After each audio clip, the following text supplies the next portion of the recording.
were, I don't know where we're going. We were like driving up, maybe to go pick up some like smoothies or something from Juice It Up.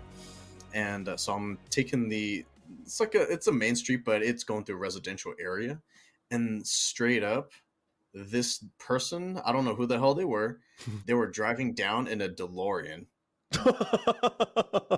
Who the fuck do you think you are? And it's not even like a regular ass DeLorean. It's like one that has a flux capacitor and shit on the back. It's decked out to look like the one from the movie. And I was like, where the fuck did he get that? Dude, that's sick. Yeah. Oh my gosh, that's cool. And ever since then, I've been trying to look around to see if there's like a service that will let you drive one around because I want to fucking drive one, dude. Oh, I would love That to sounds as well. fun. Yeah. It's like one of those situations where if I won the lotto, I wouldn't tell anyone, but there'd be signs. I like that. Yeah, I like that too. Just driving around in like a straight up Back to the Future DeLorean. It's not even subtle signs. That's hilarious. Like we're not gonna put it together. So did you come across some money? I'm like, no, why? Why do you say that? Was there like did you get like an inheritance or something? Was like, what's going on, dude? That's crazy. That's wow. The DeLorean for real? Wow. There'd be signs. That's for sure. Yeah, absolutely. That'd be dope. Oh, you know what? That actually kind of goes into what I wanted to ask you. So, have you ever taken your parents' car without permission or without them knowing and kind of going on a little trip? Oh, dude, I was deathly afraid to do that with my parents, but I did that with a cousin's parents. We took their car for a Oh joyride. shit, really? Yeah, dude, and the car stalled. It was, I'll tell you after. You please tell me. Well, my experience, I don't know. I got kind of ballsy for a little bit there. I think I was probably like 16, 17, something like that. Dad he would be asleep, but he always kept everything like in his pants, right? So he would like Mm. keep his keys in his wallet and stuff like in his pants, and he would just like take them off and like hang them up. And so while he was asleep, I would kind of like just super ninja style, you know? Yeah, and make sure they didn't jingle. I'm just doing like that little You're like doing the army army crawl. crawl. I've even done shit like I would manually lift up the garage because it was automatic, but I would like pull down the little rope. This would be like 1 or 2 o'clock in the morning. My friend was there too. Mm. It wasn't like a fancy car or anything. It was just like a little Scion XA, but I mean that thing zipped around, and the most dangerous thing to us at the time was like, "Hey, let's hit up the freeway, bro." Oh. And there's no one on the freeway, but like it's kind of intimidating when you've never Oh, driven on the hell freeway yeah. yourself. Yeah, absolutely. Yeah, I mean it was a lot of fun. We just kind of like had the windows down, and we're just. I think either he had a little mix CD or I had a mix CD, so we just popped that in and we're just like Hmm. blasting that, while we're driving. It was a lot of fun. It was chill. Dude. So how about you? Oh, What's your right. story?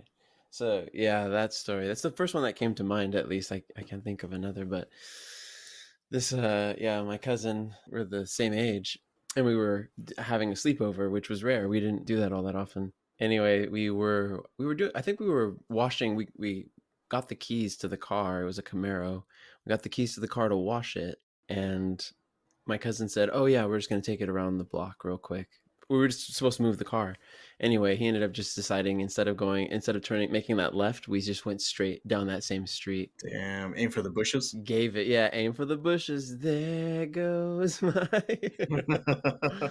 Oh man, ooh, just thinking about it again makes me nervous because and it's exhilarating at the same time. We're like, oh my gosh, because they didn't know, like his parents were inside, so this was all us. So we get up the street about, I don't know, quarter mile, and decide to flip it, or not to flip it, but to flip a bitch. We pull into this driveway, and it's kind of like on a downslope. He's trying to back up to come back out and pull forward again. It stalls, and we had known that it had problems. So it wasn't like we were shocked, but it was just like, oh shit, it happened. 3 blocks down. Yeah, exactly. So we were like, holy shit. Uh, I got out of the car quick. We both pushed on the hood to try to get it up this big slope. It's like, I don't know why they made this big, broad street. It's one of those main streets. I told him to hop in, and I was giving it those last few pushes, and it was starting to go faster than my feet could go. Oh, So then I like it was like a make or break moment, do or die. Like I just had to make that jump. Like there's no question, either that or just stop running altogether or fall down or something. So I jumped and my feet kind of nicked the street a little as I tried to hop in. At least got my ass in there. So I was just like, all right, cool. It was funny because he was all cool, calm, and collected before, but to see the panic that took hold, it was like, okay, yeah, we're both feeling it. what was the plan? Like, if you couldn't get the car back up? There was no, it was just purely, we cannot accept failure here. We have to keep going. Otherwise, we would have just had to walk home all that way. That was a delight. Oh, you ready to mob it? Let's mob it. How you doing, everybody? Welcome to Aflixionados podcast, episode 33, a bonus episode. It's also our Christmas episode, so it's a Christmas miracle. New episodes drop on the first Saturday of each month, 5 a.m. Pacific. We're available wherever you get your podcasts, including YouTube, where you can find us at Aflixionados Podcast. So please give us a like and subscribe. We have merch. Find the link down in the descriptions of our episodes. My name is Eric, and the other voice occupying your head this time is a man of many trades, philosopher, charmer, my good friend, colleague, and co-host, Michael. Yo, yo, yo, yo. Here on Aflixionados podcast, we mainly talk about films that range from mind-numbing to mind-blowing. We also cover TV shows and other forms of media. Of course, we will be getting to spoilers here, and there will be only the healthiest amount of expletives tossed in. You have been warned. If you ain't ready, then get ready, because in this episode, we'll be discussing the influential science fiction epic 2001: A Space Odyssey, released in 1968, directed by none other than Stanley Kubrick. As of this recording, it's available to watch on Max. I still fucking hate saying that, but yeah, that's what it's called, Max, not HBO Max anymore. Fun fact about this movie: this is Stanley Kubrick's 8th feature film overall, and our second time covering one of Kubrick's films. Our first, of course, being my favorite film of his, A Clockwork Orange. Damn. Oh snap! Damn, Are you busting it out? that was a crazy, yeah, hell yeah. That was a crazy transition right there. Throwing on the Aflixionados t-shirt. I like it. Hell yeah. Reppin'. We're both repping it right now. That's I right. just noticed that. Lello. Nice. But you got that yellow one, that mellow yellow. I like it. Mellow yellow, exactly. They call me mellow yellow. That's available on our merch store. Go pick that up. Hell yeah. We got that Let's Mob It. Yeah. It's fresh and ready to go. Shit. Hell yeah. Dude, I gotta cop me one. Mob it. That's so funny that there's merch now with something that we were saying back in high school. I know, right? Yeah.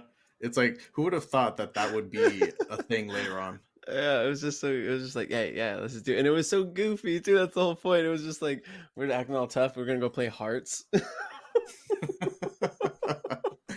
Mobbing it. Try to shoot the moon. Just to be seen. Oh my gosh, how funny. So Kubrick co-wrote 2001 alongside Arthur C. Clarke, who is considered one of the big three science fiction authors at that time. The other two being Robert Heinlein, who wrote the novel that is also another one of my favorite movies of all time, Starship Troopers. And Isaac Asimov, who wrote the Foundation series, which is what the TV show is based off of. Yeah, exactly. There's some pretty badass science fiction authors around that time. Yeah, I have a special place in my heart for Asimov. There's a story I read of his that was just blew me away. It's called The Last Question. Highly recommend it. Short story. Really, really thoughtful, though. 2001, the movie was inspired by Arthur C. Clarke's 1951 short story, The Sentinel. So that was pretty interesting to hear about as I was doing some research in the movie. This movie also kind of has a warm place in my heart, you could say, because this is a movie that my dad adored very much. He always wanted me to watch this movie as a kid, and I was just thinking, like, the title and seeing the box art, it just looks so fucking old, and the title sounded boring as fuck. Why do you think a 6-year-old is going to want to watch this? I had little to no interest in ever watching it. But eventually I came around to it maybe during high school and fucking loved it. Hmm. This movie just blew me away. And this was before I even understood. This might have been my first Kubrick movie that I ever saw, actually, now that I think Wow. back. Wow. And this was a hell of an intro to his style of filmmaking as Yeah. well. Yeah. It's definitely more approachable than A Clockwork Orange. A Clockwork Orange is just, it's very disturbing subject matter and Yes. not suitable for a 6-year old. But this one's a little bit more forgiving, I would say, in terms of violence and, I don't know, tone and all that stuff. Yeah. Yeah. This was your first time watching it, right? Recently? This is yeah, exactly. This is my first time. I'd heard about it when I was younger. My brother had seen it, I think, in high school. I remember him talking about it with my stepdad, and I just kind of felt like, oh, I hadn't seen it yet, and I was just like, oh, I guess I'll come around to seeing it whenever. Like, I'm not jumping on that bandwagon. I'm not going to be quick to just be like, oh, I got to see it now. I'm like, oh, I'll get to it when I get to it, whatever. And then time passed, and then it seemed to be kind of this intimidating thing where I'm like, oh man, it's gonna be a long movie. Just kind of blew it up in my head. Like I've seen Spartacus 2 or 3 times in my life, which is in fact a 3 hour plus long movie, and I love watching that movie. So I don't know, maybe it was just kind of in my head, like, oh, What's kind of ironic about this movie too is that it's a long movie.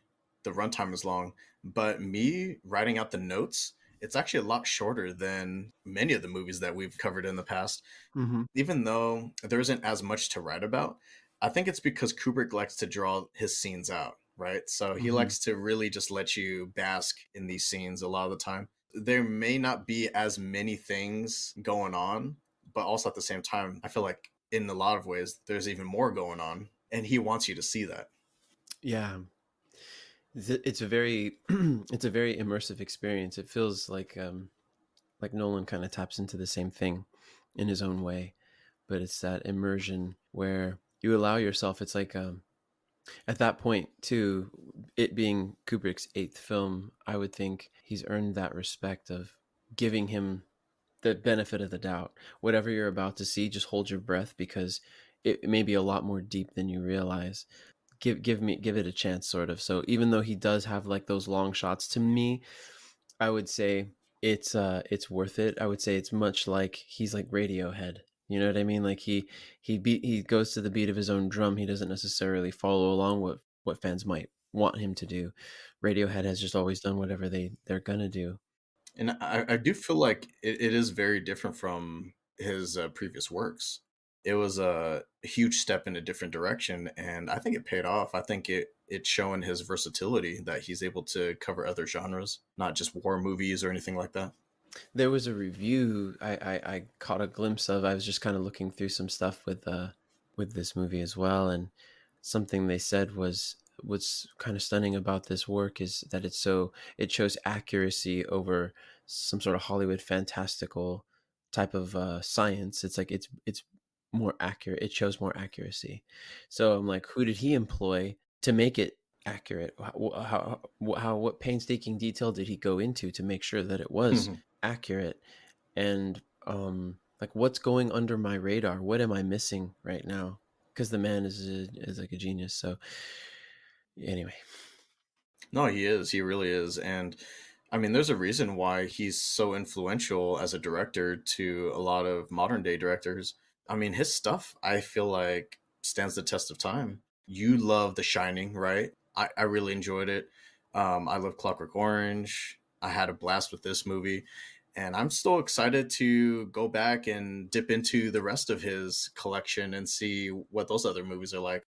Dude, I can already tell that this is gonna be an awesome episode, and I just wish that I would have been able to have my dad listen to the episode when it was done. You know, like I think that would have been really cool, and just to see what his experience was like when he first saw the movie, and like how does that compare to our experience, and it would have been a lot of fun. yeah. Ah, This one man, goes out to him. definitely. This one's for your father for sure. So the prologue, I call it prologue. I don't know if you consider it one, but the beginning of this movie kind of seemed disconnected from the rest of it. So that's kind of why I consider it prologue. But it begins Ah, in a very early prehistoric era of Africa, where we see a tribe of hominins that are driven away from their water hole by a rival tribe. I didn't realize what was exactly happening here. I thought maybe sure they were fighting over the water, but I didn't realize that it was like the protagonist tribe that was getting driven away because it was very difficult to understand who was on what side because they Mhm. all looked the same. Right. Right, right. I was trying to differentiate the different the two tribes. I was I was even talking to my girlfriend Easton. I was like, "Hey, what do you think is going on here?" Like they were sitting on in front of this pond, right? They're all kind of crowded around it, and I was like, I think those are rivals. I don't think that there are a couple things could be going on here, but like what's happening? And then of course at that point they Yeah. had the bone to use as a weapon. Yeah, because I wasn't sure if it was like, were they attacking? Were they like invading or were they defending? I think what's happening is they got there first. That was like their source of water. And I think they were driven away by like a more powerful tribe. So they had to go like relocate somewhere. So, they're like sleeping under a different rock or something. And at some Mm. point, the tribe wakes up to see a strange, smooth, black obelisk or like monolith that is just Hmm. fucking like chilling next to him. And I mean, this freaks them the fuck out, right? So, because this got there somehow without them noticing at all, it didn't make any noise, it doesn't move or anything, it doesn't look to be alive. Their first impression of it is probably my first impression of it. Like they thought this was something dangerous, right? So I think to them they thought of it as some sort of like invading creature almost, perhaps because they didn't quite know what it was. So they're like, oh shit, we're being attacked. But once they kind of like surround it, they're like poking and prodding at it, they realize that it's just an inanimate object. That's when they start kind of like rubbing their fingers on it, and they're like they don't know what to fucking do, but they start like almost like dancing around it and everything. So I think they got Mm. some sort of feeling from it. Like it's kind of difficult to explain, but it seems like they knew that it was there for a reason, and perhaps maybe even there to help them in some way. They just didn't know what that exact purpose was. Right, right, exactly. Friend or foe, that yeah, they started off with just trying to touch it to try to understand. It's interesting to see how as humans we always try to learn through our senses. So of course touching the thing is also understanding it a little better. The Hmm. surface, is it smooth? What is it? You know, how would you describe it? What do you think it feels like? Do you think it's warm, or is it cold? Oh, that's a good Is it question. smooth, or does it have texture? Yeah, it seemed to have like a smooth texture from I don't know though. Is it matte? I don't recall it being very shiny per I se. think it was. I don't know if it was shiny, but it seemed a little bit reflective. Right. So maybe smooth. But like, what does it mean? What does it, I guess that's the real question. I think that that's what ends up plaguing them is that very question of what does this mean? And that frustration of not understanding that gets to them. What does this mean? You don't seem to be a threat, but you're also not, you don't seem friendly either. So Mm. what's your purpose and what's going on here? It might as well just be a rock, out in this desert because they touch it. They're trying to intimidate it. They're trying to get all big and like surround it, and like it's not doing anything. It doesn't activate. It doesn't do it. It doesn't make any noise. It's just fucking there. And so they're like, all right, whatever. The cool part about it is that not long after that, after their interaction with this strange object, the leader of the tribe begins to start thinking outside the box in a way, right? And so he starts realizing that he can use bone as a tool. Mm-hmm.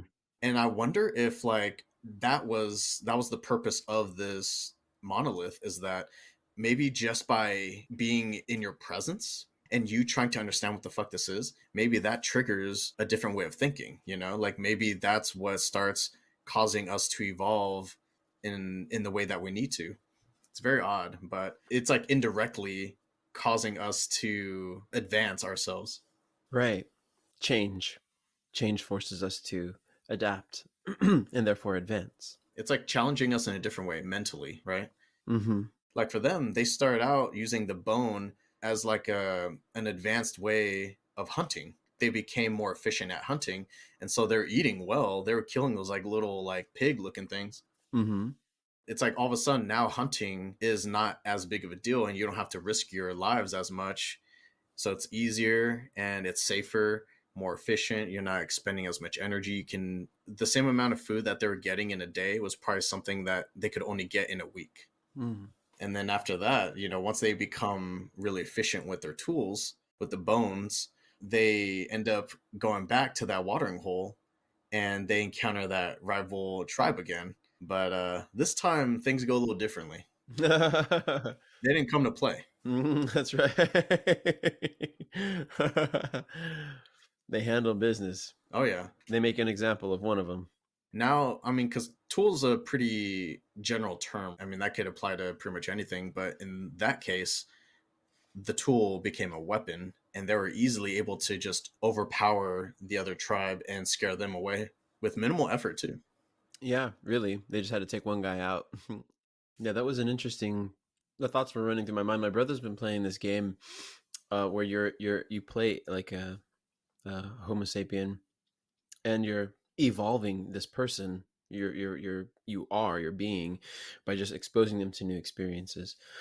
And so I'm thinking to myself, kind of in relation to that game, but with this movie, I was thinking those kinds of very human things that are part of us to this day, which are we are naturally curious.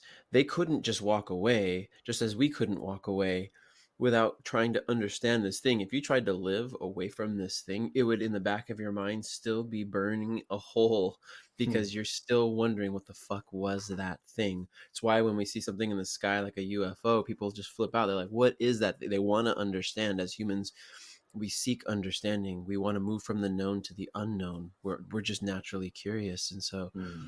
um so again, that where they're faced then with that obelisk or monolith, and it's like this thing that's just inanimate. Here's we've seen all this activity between the tribes and everything. um so there's been this constant movement, and then there's this thing that they just can't overcome, right? So we were talking about, oh, these people came in, kicked them out, they overcame that, and other things to survive, and yet then they are faced with this thing that they just can't understand. Yeah, pretty wild. What'd you think of the little film technique? You probably know the term for this, but when they throw the little object in the air and it matches like the next scene, Oh, like when the bone matched the ship in space. mm-hmm. Yeah, I thought that was brilliant. I don't know the name of it off the top of my head, but yeah, interesting transition, and using that as the same shape. I was like, Yeah. it's so funny. Like you could look at it now and be like, oh my gosh, that's so old hat.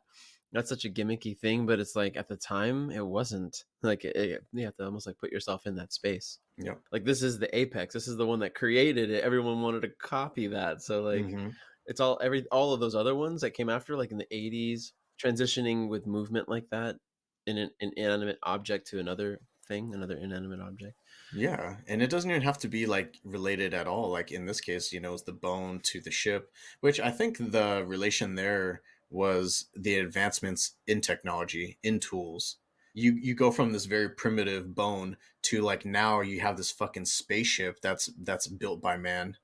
Wow, exactly. Wow. Brilliant. That's a great connection. I didn't see that exactly. What'd you think of the music as well? Because I mean, this movie has some Mm. pretty notable songs in it. Mm. All of the music is stuff that I appreciate so much. Um I like composers like Philip Glass. And when I was in college, I went into a they don't even have them anymore. Not a Sam Ash, but a what was it? Tower Records. I went into a Tower Records, and I picked up a copy of this composer named Ervo Part, and I was so blown away by his music. It was so stark. It was so different than anything I'd heard before.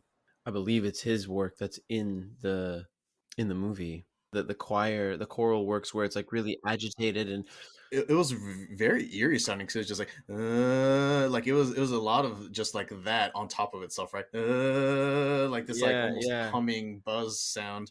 Mm-hmm. It's just that's just so fucking amazing. I just love that so much that Kubrick incorporated contemporary compositions with some of the most beautiful works as well. I'm not sure if it was like Mozart or Beethoven, some really really beautiful pieces in there, but also to have the Ervo part in there, the real minimalist kind of like edgy, freaky stuff. I wonder if this was a lot of people's introduction to these songs. And what does that say about Stanley Kubrick that he did that, knowing that? Right. This might be people's first introduction to that music. And their introduction to that music will be set to something that is fucking beautiful. Floating in space. I mean, people can think like these songs are really outplayed now, right? But I was just thinking, I was trying to put my headspace back in '68 when the movie came out, and Mm-hmm. I was just trying Mm-hmm. to think of like, because these songs are fantastic. We've heard them time and time again, since then. But how great were these songs when people were watching this movie for the first time? It must have been an experience. I gotta imagine it was. Because even then, it might have been people's first introduction to that music. Yeah. Now we jump to the future year of 2001, and this is their interpretation of what 2001 would have been like. So we follow Dr. Haywood Floyd, played by William Sylvester, who is the chairman of the U.S. National Council of Astronautics and travels from Earth to the Hilton space station, which is a pretty dope looking space station. Mm-hmm. Mm-hmm. It's kind of like our International Space Station, but like on a larger scale. Yeah. He has a quick FaceTime session or video call with his family, then has a chat with some scientists in the lobby area. This was probably, it was so far away at that time. They're like, in the future, in 2001, we're going to be able to have all of our phone calls, but with video. I mean, we can do that now, but like it's still not more common than a regular phone call. Still, it's true. hmm I think most of the time because people don't want to see what we look like right now. I'm looking pretty disheveled. I don't need people to be seeing this. You got to look presentable all the time if that's the case. Right, exactly. And you're home, and we're chilling. But it's just cool to think that back then they thought that that was just going to be the norm. Mm-hmm. They must have been blown away by that. 1968. Yeah, it didn't come till like. When did we get video calls? I don't know if 2001 was the year, but I think it was closer to like '03. It's probably when smartphones came out because I don't think people are doing that on like those basic ass cell phones. Like you could take selfies Hmm. and stuff. You have the front facing camera, but I don't think you were like taking phone calls like that. Hmm. Yeah, I remember seeing an ad for a landline that had a screen on it, and I was like, no way. We're living in that time now? Like, it was weird. This is it. This is the future. That was like the first commercial I saw of any video of real technology that was meant for real video conference calls. I mean, this is some Jetsons shit right here. All that cool, fun stuff that they're doing on that TV show. Mm-hmm. We're living it now, except for the flying cars. But yeah, I got a kick out of that little video call that he did. It was fun to see that, and then we get some background. Once he goes to the lobby area and speaks to those scientists, and they're talking about how they're concerned that the Clavius base on the moon has been unresponsive, and they share with him that there's some sort of rumor of like a sickness or outbreak, and they've been quarantined. They're concerned that someone might contract that and like bring it back to the space station. But Dr. Floyd's just like, no, no, no, it's nothing like that. He just shoots it down, and so they're looking for answers, but he doesn't really give them much of anything. Which I mean, we're on the same page as the scientists because we don't know what Dr. Right, Floyd knows. Dr. right. Floyd is being really vague about the situation. That keeps us like, what's really going on here? Mm-hmm. I actually would have liked to see a little bit more of that space station, but I get the sense that wasn't that important to the story, so he only needed to be there so that way he can like refuel the ship and then fly to the moon. And the moon he goes. And to the moon. No, that was a cool space station. They had another hotel there as well. I thought, oh, and it was a Pan Am flight. I was like, I couldn't believe it Yeah. was so. Yeah, of course, Pan Am. Wow. He was like the only one on that flight too. It was almost like a Yeah. private jet of like space shuttles. And it's cool to see because did you notice that the stewardess, she had like Velcro shoes? What? No, I watched her moving carefully. I didn't realize she was wearing Velcro shoes. Wow. It was something like that. It was like something to like stick to the material of the floor.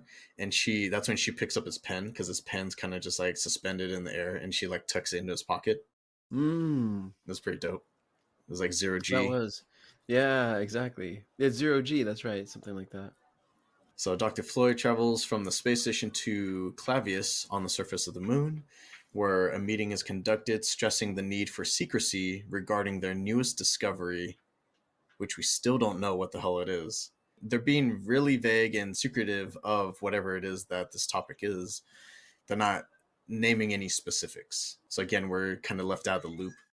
But we do learn that Dr. Floyd has been brought in to investigate whatever it is going on here. And we soon discover that he's there to investigate a recently discovered artifact partially buried in one of the moon's craters. Tycho, you guessed it.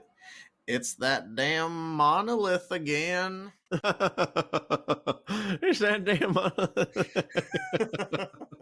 Don't put it out with your boots, Dad. To anyone who doesn't know, that's our Helen voice. It's a sweet old lady that calls into IT regularly. Something so humorous about old people using, mild curse words.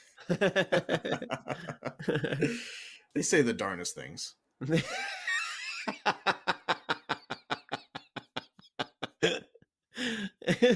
Yeah.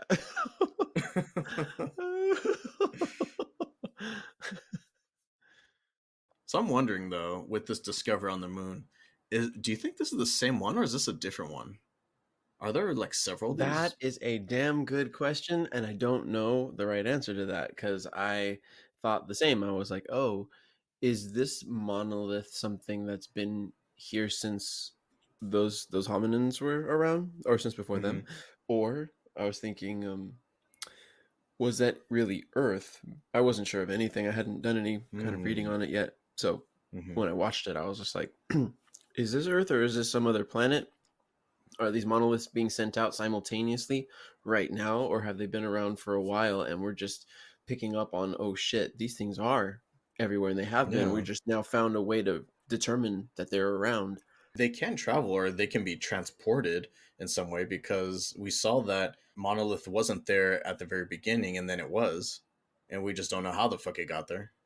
Just like we don't know how the Right. fuck it got on the moon and it's like partially buried. So that kind of leads us to believe that it had been there a while because it had been there long enough for like all this moon dust to start covering it. Mm-hmm. And it just stayed in the same spot. It didn't move around. Right. Kind of makes me wonder like was that object what created that crater in the first place? Did it just impact the surface and just embed itself in the planet or the moon? Mm-hmm. Mm-hmm. Yeah. I wondered the same thing because there seemed to be an impact point as well around or in the midst of the apes, or around that obelisk. So it was kind of buried at the base. Mm-hmm. So you don't really know how deep down it goes. Is it like burrowed into the ground or is it just sitting on top perfectly balanced? Right. Right. Interesting. Very Hmm. interesting.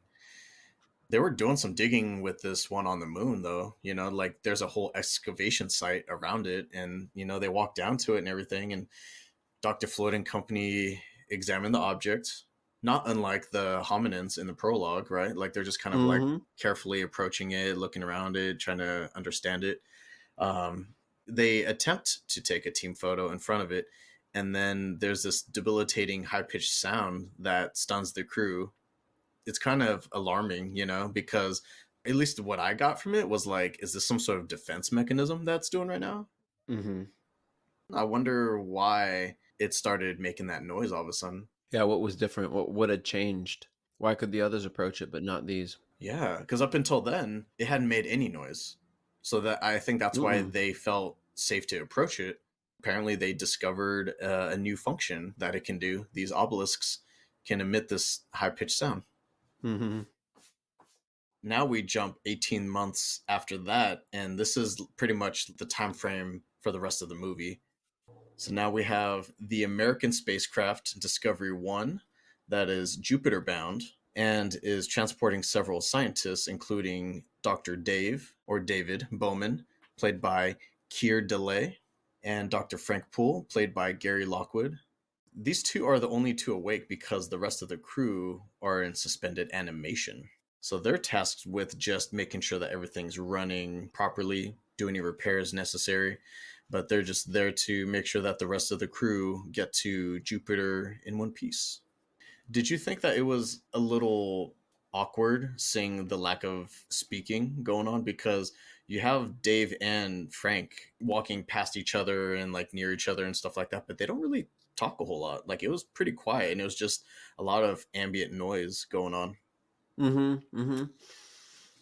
I don't, I wonder if they have to you have to be a type of, you have to have that kind of solitude. Maybe they get tired of being around each other. I don't know. It's not a very big space to be in. You're Mm-hmm. sure it's like it was a large space station or a spaceship, but there's only so many places you can go, and you have to keep running into that same one person every single day. Right, exactly. Eventually, it's just kind of like, What else is there to talk about? exactly, and you're grateful for the fact that there's not somebody who's just there to kind of fill up the air with nonsense. You're just like, Mm. They almost don't even acknowledge each other at all, though. It's not like, hey, what's going on? Good morning, or anything like that. It's just like, let me grab my food, sit down, and then just watch TV or whatever the fuck that they're doing. oh right, I mean, for one, what'd you think of the food, the space food? I thought it was pretty interesting. hmm, out of the tubes. It's just like you have red goop, brown goop, or green goop. You only have a finite amount of choices here. Hmm. I thought that was kind of funny. It's funny that they all had just little straws sticking out of it, and then a little explanation and maybe a little picture of what it Mm-hmm. was. Better to see that and not the bag that's inside. You know what I mean? Like of goop. Yeah, you don't want to see what it actually looks like. Mm-hmm. On the Discovery One, though, he went up to this console and he was just kind of like turning like little bays on. And then once he prepared the food, he just pulls out this tray and he puts it on his larger tray. And then they just eat out of those. It's sustenance. You know what I Oh, mean? that's Like how it. you were Yeah. saying earlier, it's just sustenance. Like it doesn't need to look presentable. Mm-mm. It may not even need to taste that great. It's just going to keep you alive. That's it. That's it. Like an MRE. I mean, Tang was made for space. Dude, Tang was was it? made for the astronauts. Yeah, and then it became like for public consumption. Dude, I fuck with some Tang. Us too, in our household. Kool-Aid I and remember the Tang. commercials with the monkey. That monkey was going cuckoos for that Tang, and so was I. It's-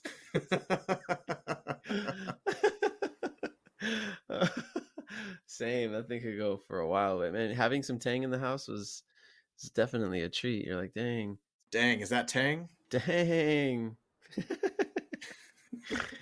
Oh my gosh. What you know about that Donald Duck orange juice, though? Oh shit. I don't even see that around anymore, but I just remember being a kid and just being like, why aren't we buying that right now? Grandma, why are we buying like jank orange juice? I would just be walking through like, why? So many colors on it. And Donald, why Yeah, I'm doing this world a great disservice. Am I a Disney fan or am I not as a kid? right. Exactly. I'll call Ryan and have him do the Donald Duck voice. Oh Narrating us yeah. drinking it. Exactly. He actually did that Donald Duck voice on our Goofy movie episode. Oh, that's awesome. That's awesome. He did it himself, without me asking him to, but at some point I was going to have to ask him to do it because, he would do it in the office periodically. Yeah, yeah, exactly. And it's Oh pretty my spot on. gosh. I think he might actually be a suitable replacement for the original voice actor Oh, if they ever want to seriously. retire. I'm like, just hire Ryan. Yeah, no, his technique is really, really good. It's funny because he picked it up so quick that there was a friend who used to do the Donald Duck voice and he would say, "Oh yeah," in the Donald Duck voice, but my pops couldn't figure it out and he'd been doing the Donald Duck voice since I was, a kid, and my brother Ryan hears about this and he goes, "Huh," and he tries it and he freaking nails it. So that's how he started doing that one. And I was like, "Oh, it's just a weird placement of the tongue. It's like a little puzzle in your mind to figure out how to do it." But yeah, he figured it out. So Now we're going to introduce one of the major characters of this movie and arguably maybe the most interesting part of this entire movie. So we come to learn that most of the ship's functions are controlled by an AI computer with the human like personality called the HAL 9000 or simply HAL. And I believe the full term for HAL is heuristically programmed algorithmic computer. Heuristic meaning like problem solving more quickly and efficiently. And since HAL is basically the entire ship being fully integrated, I feel like it's often represented by one of those like built-in cameras or the ominous red eye, if you will, present in various consoles throughout the ship. That's kind of how he's represented throughout the movie. Mm-hmm. What did you think of Hal when they first introduced him? Um, I thought his voice was really pleasant. I was like, oh wow, if only our reality was a much was more like this version instead of what we have in Siri and other voice assistants. He's very articulate as well. Very articulate. Yeah, I do. I don't know. There's a nice tone to it. He's likable. Yeah, doesn't panic or doesn't induce panic or stress or Mm-mm. anything like that. He's very calm, calculated. Mm-hmm. We even get some exposition about Hal on those TVs and tablets while they're eating, where you're listening to like the Yeah. little TV program going on. So they were Yeah. talking about Hal, and I think even Dave was in one of those interviews talking about Hal. That's right. That's right. It was an efficient way of further explaining what Hal actually was, Mm-hmm. because they're Mm-hmm. talking about how there's several Hals and the fact that none of them have ever made a mistake. They just get the job done. Like they're very efficient. That's the whole reason why they were brought on and integrated into the spaceship, was because of their track record.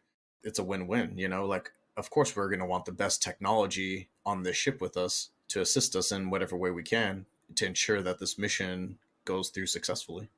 Mm-hmm. Again, you know, tools. Hal is a man-made tool. It shows Mm. further advancement in our tools. We have a vehicle to be able to travel into space, and now we have this companion that can help us compute and problem solve. Yeah. Yeah. This tool is it's a blessing and a curse. It's almost like getting to that point where the tools are growing quicker than we are, and we're not in any position to control it anymore, which Mm-hmm. is kind of Mm-hmm. scary. The tool becomes smarter than you. Right. Wild. Yeah. Scary. Speaking of scary, we have Hal reporting an imminent failure in the antenna control device, and Dave is tasked to basically suit up, hop in a extra vehicular activity pod, or EVA pod as they call it, and replace the module. I thought this was pretty cool because, again, this is one of the longer scenes. I think this is also where you see that iconic box art. You have that white octagon shaped hallway. You know, Dave puts on the red suit. That's like his color. So Right. he puts on the red suit, and you know he's kind of walking through the hallway, touching the ceiling. He has to actually fly this Eva pod out of the spaceship, kind of park it nearby, and then hop out of the back of it to get to this antenna. This is a good like 15-minute long scene right here. Mm-hmm. But I found it very interesting, just like how long it takes, because you know you want to make sure that you're doing everything properly.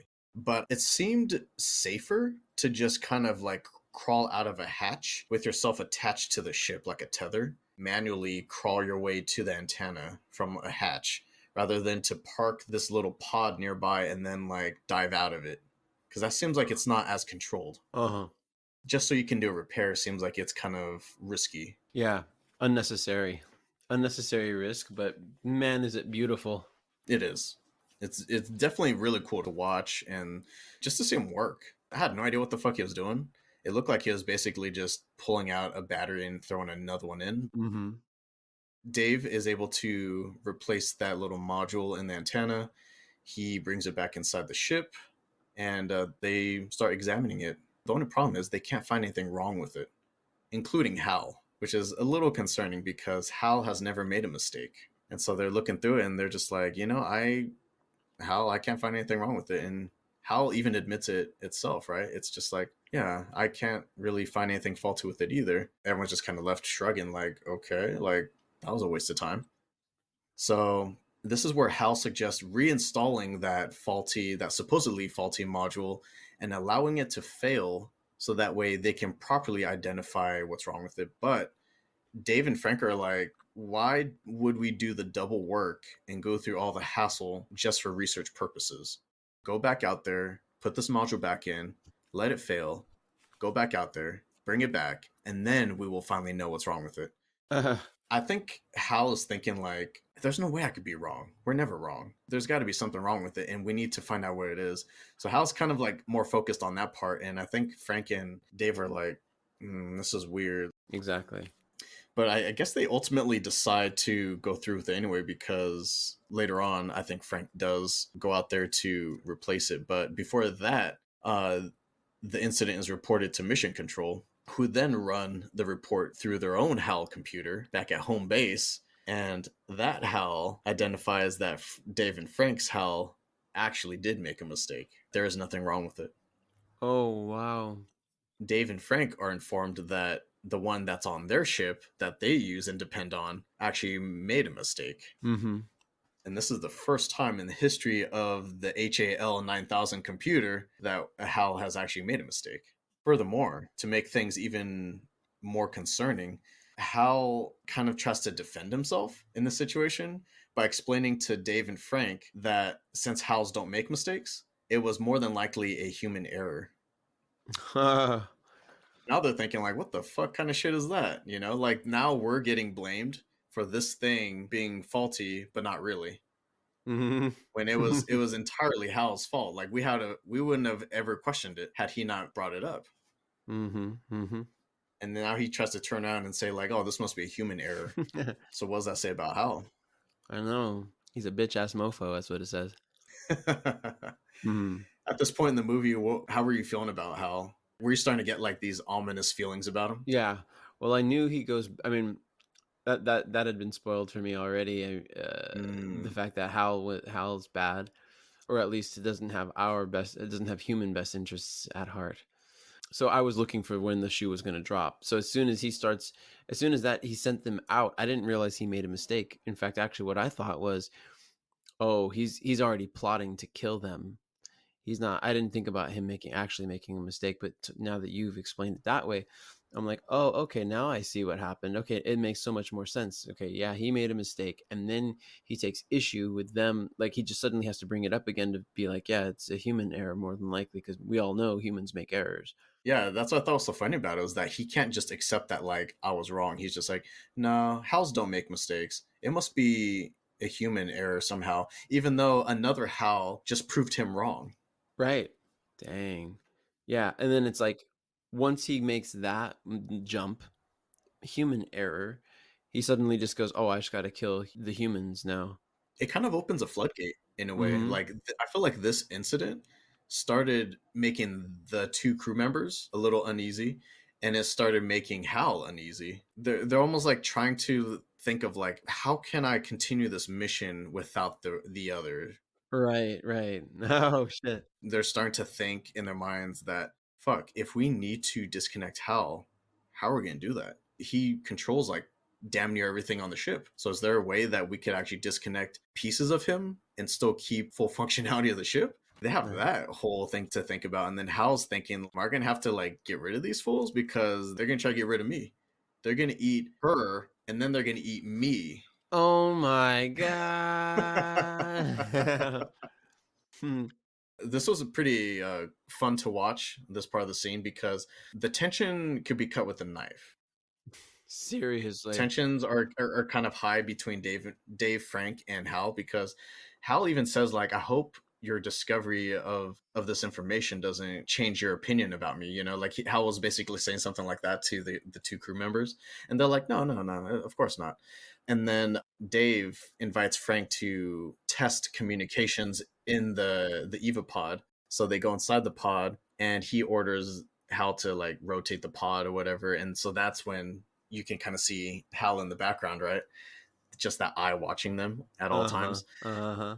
That's when he flips off the little controls, and then he tells Hal to flip the pod again, but he doesn't do it because he can't hear him anymore. So they essentially just created a soundproof room for themselves. And that's where Frank and Dave expressed their actual real concerns about Hal. And I just thought that it was so smart of them to keep their cool, because they understand how smart Hal is, even though they were both thinking something's wrong here and we got to do something about this. You couldn't see it from their exterior, you know, like they kept that poker face. And so that's when they start discussing like how they can disconnect him from the rest of the ship. Mm-hmm. They're playing it very safe, and I just loved how this whole situation was handled, because at first I was just like, why would you purposely turn the pod so that way Hal could see you? But I finally understood the second time around that he was just giving him some sort of like mundane Yeah. command to like Yeah, that's it. rotate it and Mhm. then rotate it back just to test if he could hear him. And so when he didn't rotate it back around, they just felt that they were safe to be able to discuss what they needed to. Little did they know, Hal is so advanced that he can fucking read lips. Exactly. That was a huge discovery. That was like a mind blowing thing right there. Like, holy fuck. Mm. I didn't even Mhm. think about that. Mhm. And they didn't either. Exactly. Oh. I love the way that they portray this terror in Hell because it, shows them talking through that little Eva pod window, and then it like zooms in on their lips, and then it like does a close up of Hal's eye, always there, always watching, always thinking. Cold, yeah. It's very cold, very inhuman. Mhm. That red eye that doesn't blink, it doesn't turn off, it's always there. Mhm. And I loved how they handled that. This is such a cool villain in a movie. One of the most unique. Definitely. Strange and wonderful. And terrifying. And terrifying. Since they decided to go through with the plan of throwing that little module back in just to see if it'll fail, Dave went out and retrieved it. So now Frank is going to go put it back in, puts on his suit, and you can differentiate him because he has a different colored suit. His is yellow, right? Mhm. So Frank goes out there. He basically does the exact same thing Dave did, hops in the little Eva pod, parks it next to the ship, dives out of it. But as Frank is descending on the ship, Hal fucking takes over the Eva pod and rams into Frank, compromising his suit, his oxygen, and sends him spiraling uncontrollably into space. Yeah, Frank's pretty much fucked. Dave has to basically rush to like throw on his suit. Not he doesn't even fucking fully suit up. He only partially suits up, hops in the secondary pod and flies out to rescue Frank. I didn't realize until later that I believe Frank died before Dave even got there. They weren't talking to each other, right? And Mm-mm. he wasn't responding or anything like that. He just kind of caught him and then flew back to the ship. Right. During that time, Hal turns off the life support functions on the rest of the crew in suspended animation, effectively killing them. Yeah. Hal ain't giving a shit right now. No, he's taking everybody. Going down without a fight. Dave, after he's able to catch Frank, he flies back to the ship and then he orders Hal to open the hatch, only Hal doesn't want to. Mhm. Blatantly defies this order. This is one of those moments where you're finding like they're fucked. What are they gonna do? Yeah. Hal is basically saying that he can't allow Dave to jeopardize the mission. Hal's gone completely rogue. Mhm. Mhm. He's not taking orders from anyone anymore. He's gone into business for himself. Exactly. Dave kind of fucks himself over right here because he doesn't even grab a helmet before he hops in the pod. So that's why I said that he didn't even fully suit up. He has the suit from like the neck down, but he doesn't have the helmet. Right. He's confined to that pod now, and that pod is stuck outside the ship. Mhm. Mhm. He has no way of getting back in. I don't know about you. Did you notice that Dave is normally calm and collected, but in this part of the movie right here, he seemed like he was panicking. Like he didn't even know what to say. Yeah. Fear, anger, adrenaline. Yeah, Oh he yeah. was definitely thinking quick. Imagine locking yourself out of the spaceship Yeah. and having no way of getting back in. Yeah. What the fuck do you do? Dave has to use some of his critical thinking right here because he can't stay outside this ship forever. So he flies over to this little side hatch, opens it up, this airlock Mhm. chamber. He has to basically blow this door off of the Eva pod and have the escaping oxygen propel him into the airlock chamber, quickly close it so that way he doesn't suffocate or freeze to death. There's a great chance that it could go awry, but hey, he doesn't really have much of an option at this point. Mhm. Exactly. So yeah, he blows the hatch and he gets shot out into that airlock chamber. And he fucking slams into like the back of it first. Big time. He almost gets sucked into space, which is fucking terrifying. But he's Mhm. able to grab a hold of that little control panel and like close the door. It stabilizes, that chamber, fills it with oxygen. He's able to breathe again. And Dave is now back on the ship and he's fucking pissed. Yeah. He ain't taking no more chances with Hal, so he heads straight for Hal's processor core and begins disconnecting most of Hal's circuits as Hal actually pleads with him to stop. Mm-hmm. Mm-hmm. So this is kind of unsettling to watch because obviously he's AI, but he's getting to that point where he is self-aware. He is becoming more human-like, you know, and he's doing things like self-preservation and a lack of trust in other people, human traits that like you don't really expect computers to have. Mm-hmm. At this point, Hal is pleading for Dave to stop as he's disconnecting him from the ship. This kind of showed Hal being fearful of his life, and apparently he's sentient too because he even uses the term "feel" a couple times.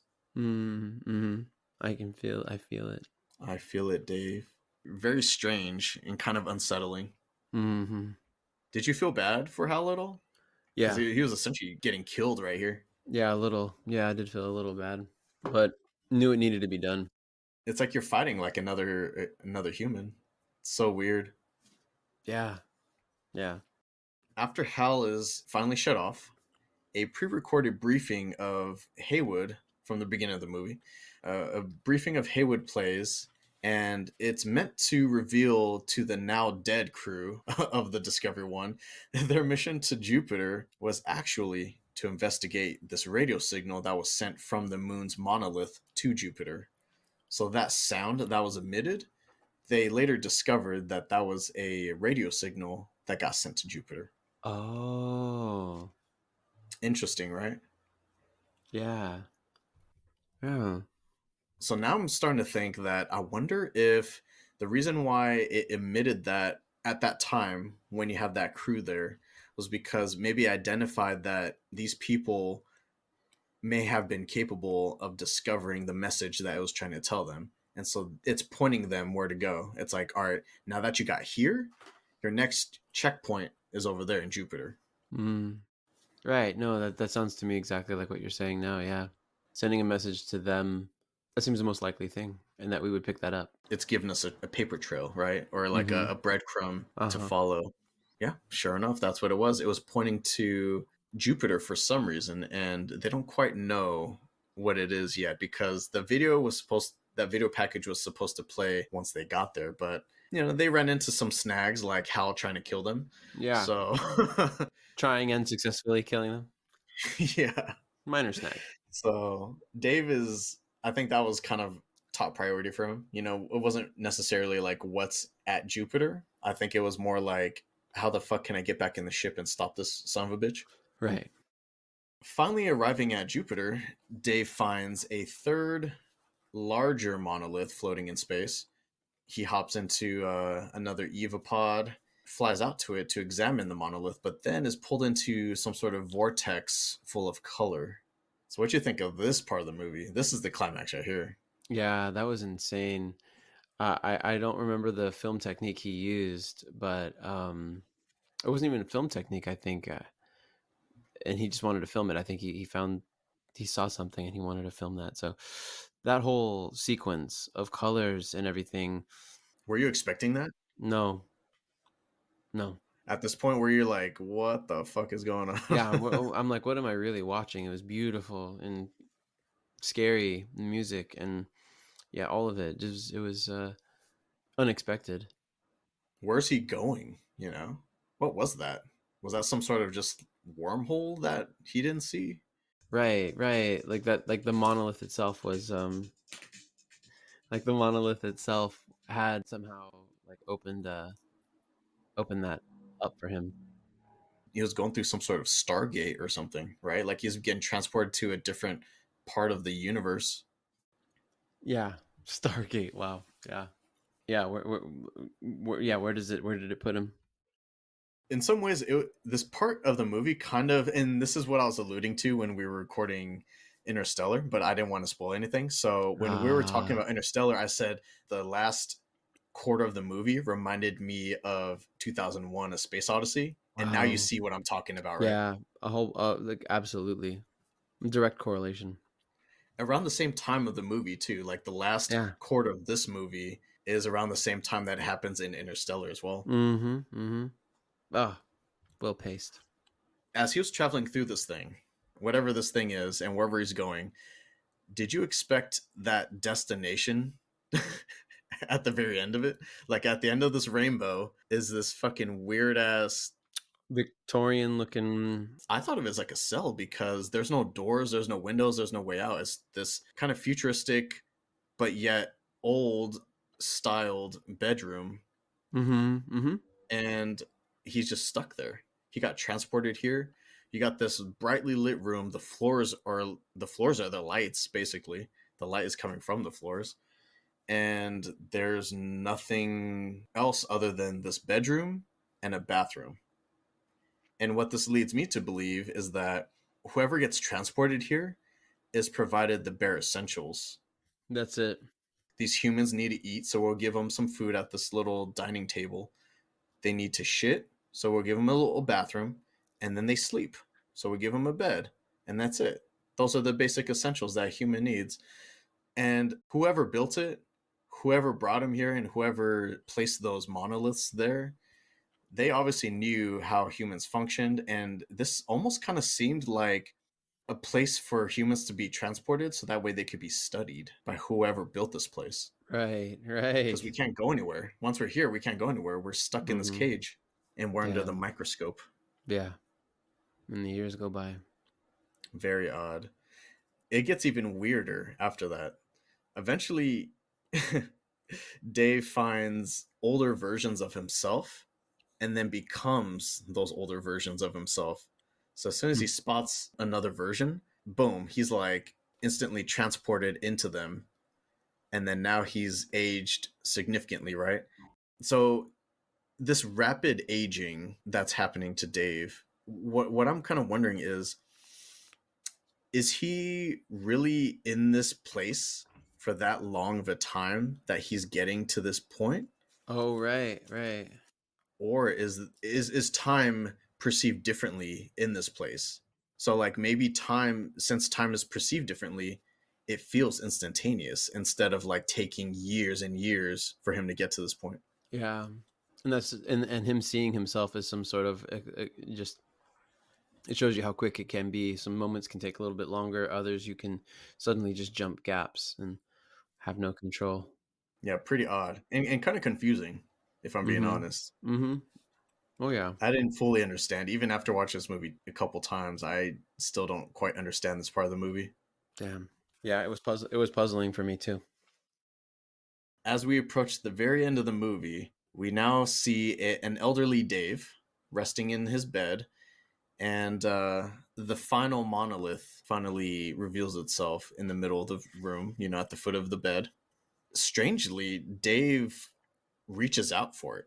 Like, I wonder if he's trying to say something to it, or if maybe he's like in a senile state that he just kind of like recognizes it, and so he's just like, oh, what is that? He's kind of mesmerized by it.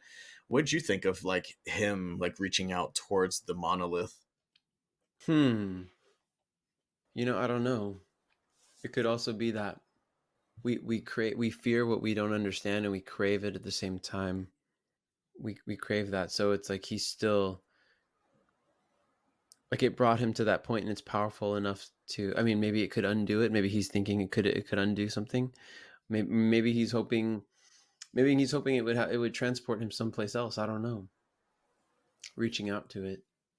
How do you think he felt being in that place? Do you think he was still trying to understand it, because it seemed like it was all happening relatively quickly, It at did. least for him, like from his perspective.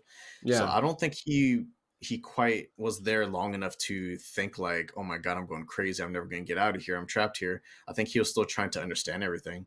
And Mm-hmm. so I wonder if everything was still pretty fresh in his mind. Like, to him, he had still just arrived there, but now he's in bed and he's like fucking 80, 90 years old. Hmm.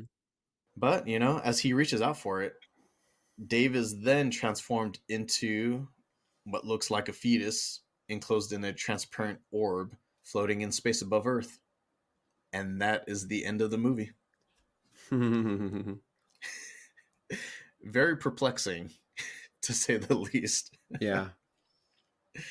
but thought provoking as well. Yeah.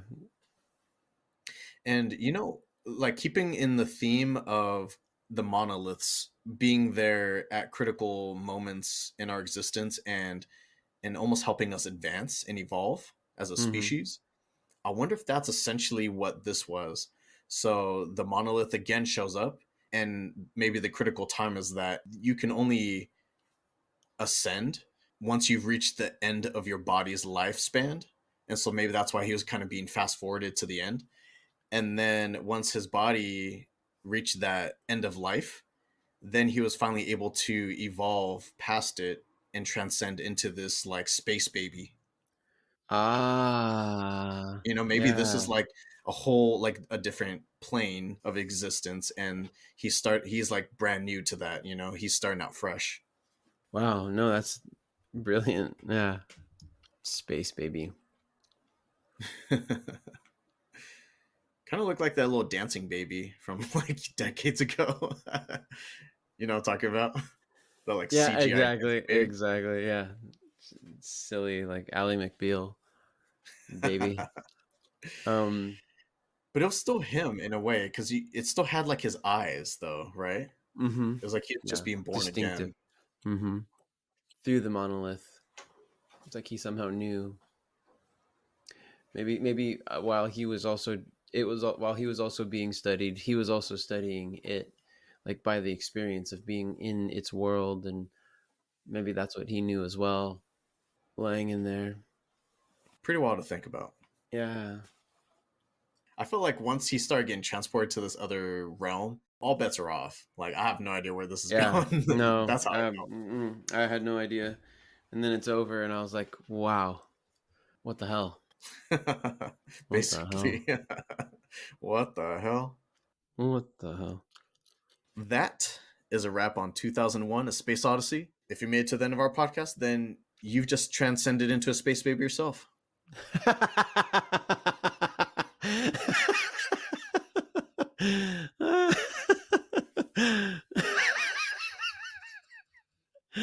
Just the thought, just like that, just space baby yourself. Like there it is. Then all of a sudden you're just like, boop, you're like, oh shit, I'm just a helmet now. Floating in space, yeah, I'm and you're just just in a the fetus. fetus. Son of a bitch, he's right. Oh shit, here I am. Driving in their car, all of a sudden, just as they're listening to the podcast, all of a sudden, huh? The hell? Son of a bitch, he's right. You've just been transported into a space baby. Any final thoughts or closing comments?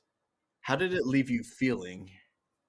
Grateful, uh, puzzled, happy. Yeah, I had a mix of emotions. Um, not sadness, kind of. I was puzzled, but I kept thinking there were connections to things that I'd seen before.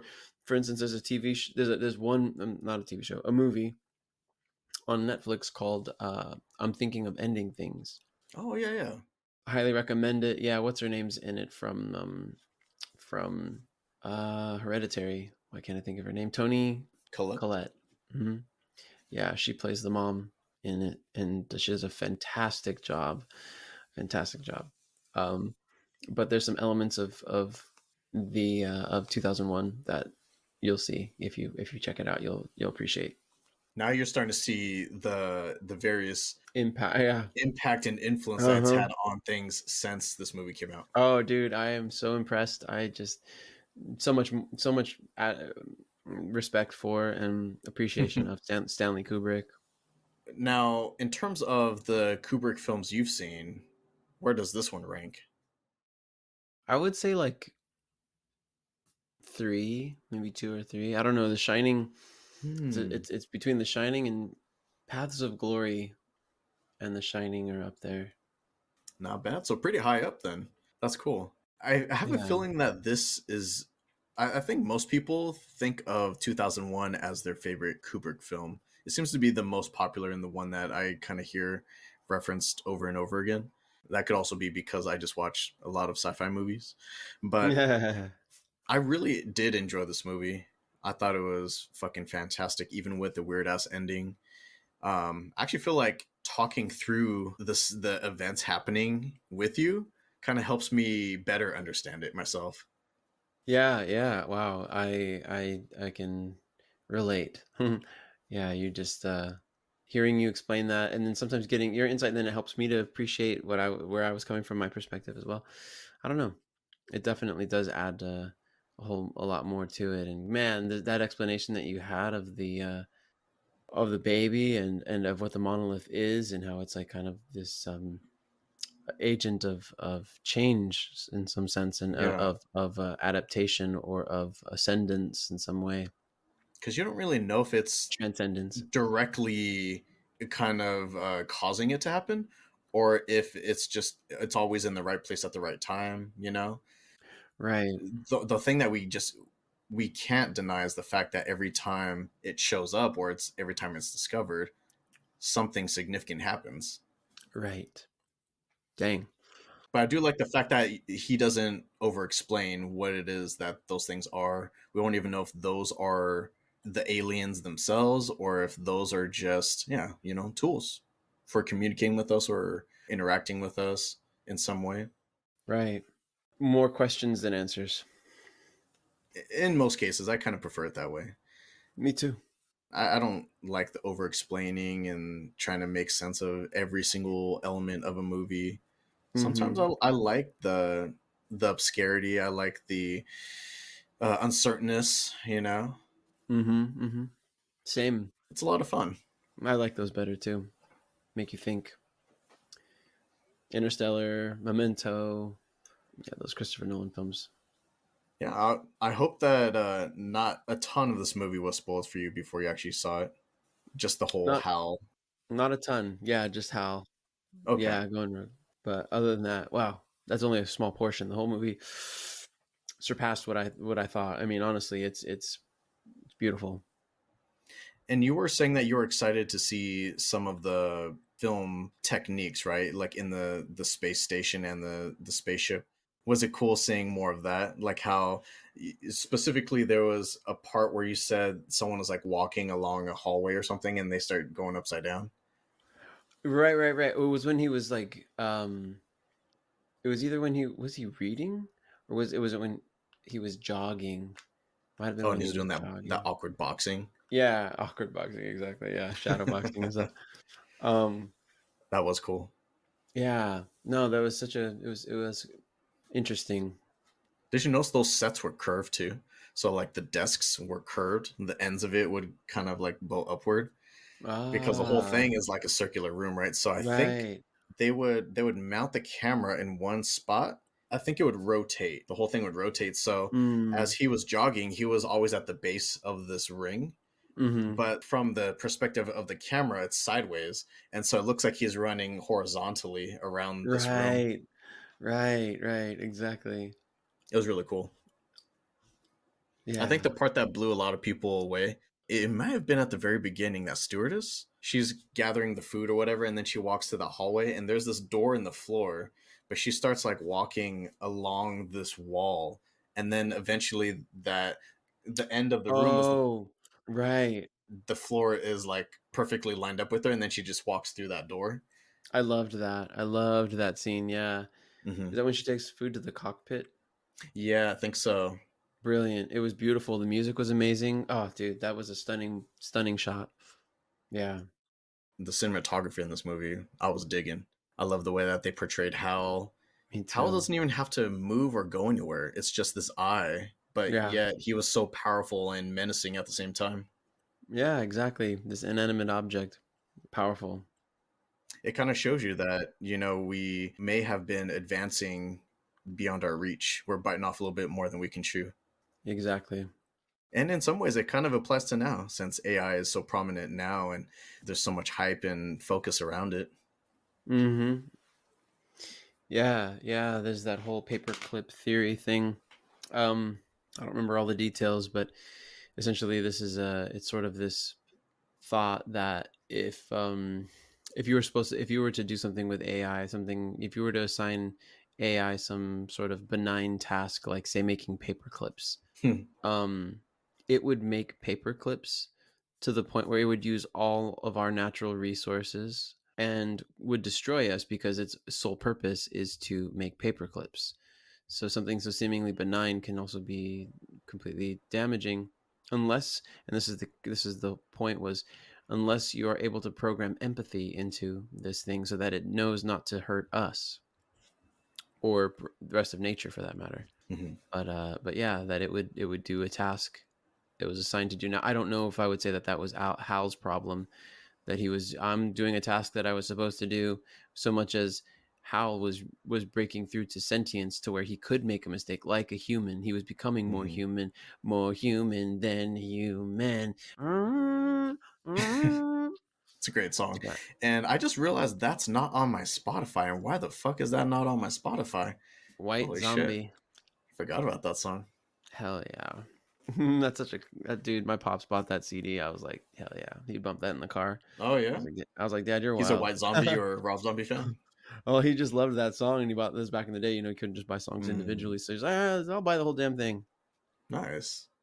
Oh, well, I'm glad that you enjoyed the movie, and I hope it didn't disappoint. I didn't want Not to in the overhype least. it for you. I wanted you to have your own opinion about the movie. I gotta probably see it like 2, 3 more times, but for sure it was amazing and visually stunning. I was like, I cried at one point because I was just like, dang man, like the music was so beautiful, and it was when like the spaceship was spinning and it was like docking, but it was like the slowness of it was just so elegant. I was like, thank you. I'm savoring this. This is like honey dripping from, And there's so many scenes in the movie similar to that. It's just he just draws it out. Even like the mm-hmm, jogging in the spaceship, it shows him jogging from like a an outside perspective, and then it shows like up close, and he's like running towards the camera, and then it shows like a camera shot right behind him, and he's still doing his little shadow boxing. mm-hmm. All these extended scenes, and I loved it. I had a Yeah. blast because it gave me more time to be able to examine the setting and take it all in. Yeah, breathe it, taste it, revel in it. Yeah, I appreciated that too. It was beautiful. So much thought put into it. Yeah. Oh, Are you watching anything lately, film or TV? yeah, actually, finished the show The Rehearsal. I don't know if you're familiar. It's on Max. Hmm. It's by this guy named Nathan Fielder. He's kind of remarkable. I don't know if I mentioned some of the stuff that I was watching with him about him to you, but yeah, he did this crazy thing. So he had a show before The Rehearsal called Nathan for You, and in Nathan for You, his whole thing was he's it's like he's a comedian, he's like this comedian. He's got this dry wit, and you can't tell sometimes if he's joking or not. But like he has these crazy business ideas. Like the first episode is one of the stories is he's helping out this like froyo place, and his Mhm. suggestion is that they offer a poo flavored What? yogurt. Yeah, What the fuck? he the guy's like, okay, so he gives him the green light. So he on with HBO's budget, he hires like chemists to make exactly what a poo flavored yogurt would taste like. Is it a reality TV show or It's is it all reality, yeah. scripted? Okay. No, no, it's not scripted. I mean, I don't know how much is scripted, but yeah, it's Okay. a reality TV show. So he helps out that business.